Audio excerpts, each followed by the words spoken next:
दोस्तों नमस्कार, आप सभी का हमारे यूट्यूब चैनल पर स्वागत है। यदि आप लोग क्लास 12 फिजिक्स के स्टूडेंट हैं और 2024 में बोर्ड परीक्षा देने वाले हैं तो आज की यह वीडियो आप सभी लोग के लिए बहुत ही ज़्यादा महत्वपूर्ण होने वाली है, क्योंकि यदि आप लोग हमारे चैनल से रेगुलर जुड़े हुए हैं तो आपको पता होगा कि हमारे यूट्यूब चैनल पर क्लास 12 की फिजिक्स की पूरी किताब से आपके जितने भी महत्वपूर्ण प्रश्न होते हैं, जो भी आपके 2024 की बोर्ड परीक्षा में आ सकते हैं, उन सभी प्रकार के प्रश्न हमारे यूट्यूब चैनल पर आप लोगों के लिए करवाए जा रहे थे। तो उसी में हमारी एक सीरीज चल रही थी जिसमें अभी तक हम लोगों ने पार्ट नंबर 8 तक देख लिया था। आज का वीडियो का पार्ट नंबर 9 होने वाला है और पार्ट नंबर 9 आपके लिए बहुत ही ज़्यादा महत्वपूर्ण होने वाला है, क्योंकि आज की इस वीडियो में हम लोग बहुत सारे महत्वपूर्ण प्रश्नों को करने वाले हैं। इस प्रकार से आप लोग देख भी सकते हैं कि प्रश्न आपकी बोर्ड परीक्षा के लिए कितना ज़्यादा महत्वपूर्ण है। ऐसे ही हम लोग कई सारे प्रश्न आज की इस वीडियो में करने वाले हैं, तो इसीलिए आप लोग वीडियो को ध्यान से देखिएगा और साथ में यदि आपको वीडियो पसंद आएगी तो वीडियो को लाइक और चैनल को भी सब्सक्राइब कर दीजिएगा। तो चलिए हम लोग वीडियो को स्टार्ट करते हैं। और यदि आप लोगों को note plus important question answer चाहिए तो आप लोग हमारा टॉपर ग्रुप ज्वाइन कर सकते हैं।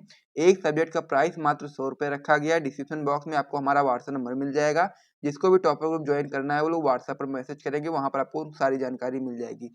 इस प्रकार से notes plus important question answer वगैरह आपको व्हाट्सएप ग्रुप के अंतर्गत दिया जाएगा। तो चलिए हम लोग अपनी वीडियो को स्टार्ट करते हैं। आप लोग वीडियो को लाइक जरूर कर दीजिएगा, क्योंकि आप लोगों के सपोर्ट से और भी अधिक मन होता है इन सारी वीडियोस को और भी अच्छे तरीके से बनाने के लिए। तो इसीलिए प्लीज आप लोग सपोर्ट किया करें ताकि आप लोग को रेगुलर बेसिस पर बहुत ही शानदार वीडियोस मिलती रहे। तो चलिए हमारा जो पार्ट नंबर 9 में जो हमारा पहला महत्वपूर्ण प्रश्न हो जाता है वो आपका हो जाता है कि देहली आवृत्ति से आप क्या समझते हैं। ये क्वेश्चन आपकी बोर्ड परीक्षा के लिए इतना ज्यादा महत्वपूर्ण है, मुझे बताने की आवश्यकता नहीं है। यहाँ पर आप लोग देख सकते हैं कि आपकी बोर्ड परीक्षा में क्वेश्चन कितनी बार पूछा गया है। 2005 में, 7 में, 11 में, 13 में, 14 में, 17 में, 19 में, 23 में कई बार लगातार क्वेश्चन पूछा जा रहा है। तो इसीलिए आप लोग जान सकते हो कि जब ये क्वेश्चन आपकी बोर्ड परीक्षा में हर साल आ रहा है तो फिर ये कितना ज्यादा महत्वपूर्ण है और ये 2024 में भी आ सकता है।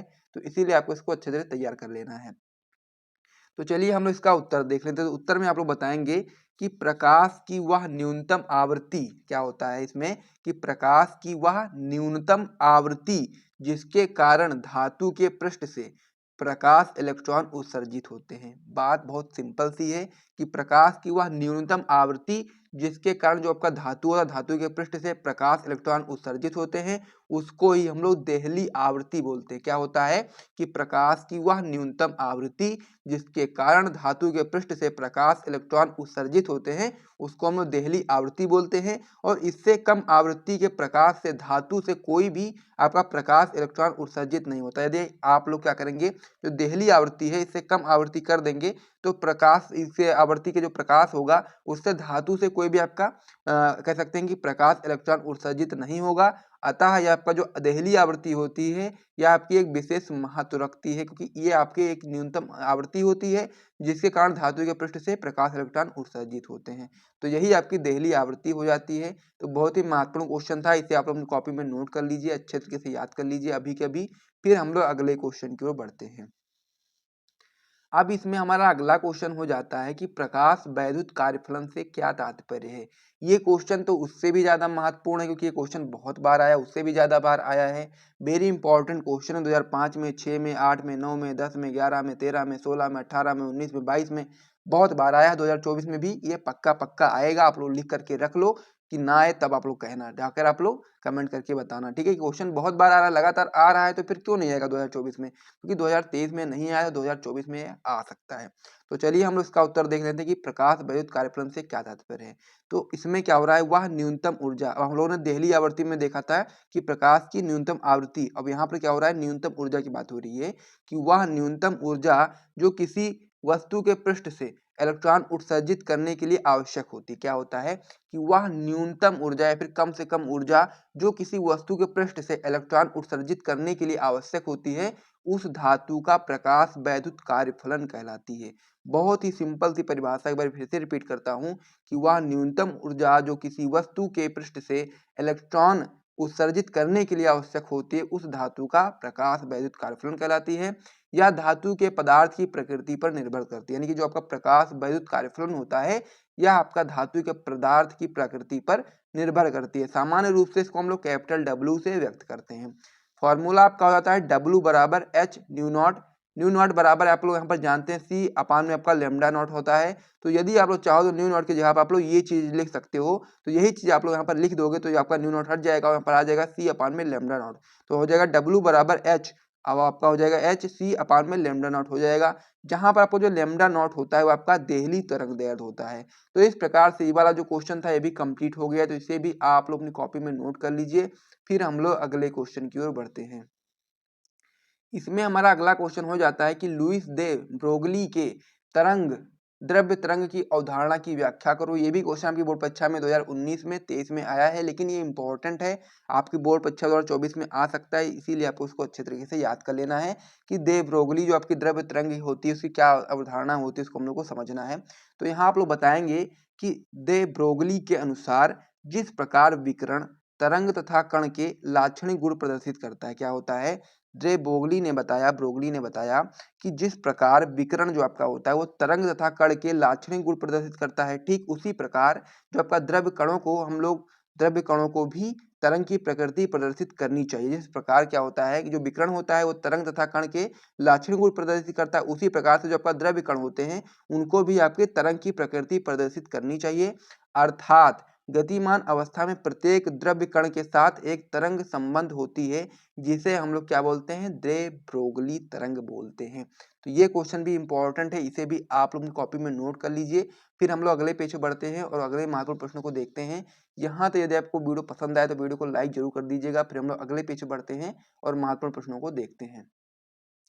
तो इसमें हमारा अगला महत्वपूर्ण प्रश्न हो जाता है जो कि आपका हो जाता है कि प्रकाश के विवर्तन से आप क्या समझते हैं। ये भी आपकी बोर्ड परीक्षा के लिए बहुत ही महत्वपूर्ण क्वेश्चन है। आपकी बोर्ड परीक्षा में 7 में 10 में 11 में 16 में 17 में आया है और 2024 में आएगा ही आएगा, ये आप लोग लिख करके रख लेना, ठीक है। तो प्रकाश के विवर्तन से आप क्या समझते हैं, आइए देख लेते हैं। तो आप लोग इसमें बताएंगे कि जब प्रकाश किरणें किसी पतली स्लिट अथवा किसी तीक्ष्ण अवरोध पर पड़ती है, जब प्रकाश की किरणें क्या होती हैं, किसी पतली स्लिट अथवा किसी तीक्ष्ण अवरोध पर पड़ती है तो वे स्लिट अथवा अवरोध के किनारों की ओर आंशिक रूप से मुड़ जाती हैं। प्रकाश तरंगों के इस प्रकार मुड़ने की जो प्रक्रिया होती है उसको ही हम लोग विवर्तन बोलते हैं, ठीक है। ये चीज आपको यहाँ पर परिभाषा यहाँ तक आप लोग नोट कर सकते हो।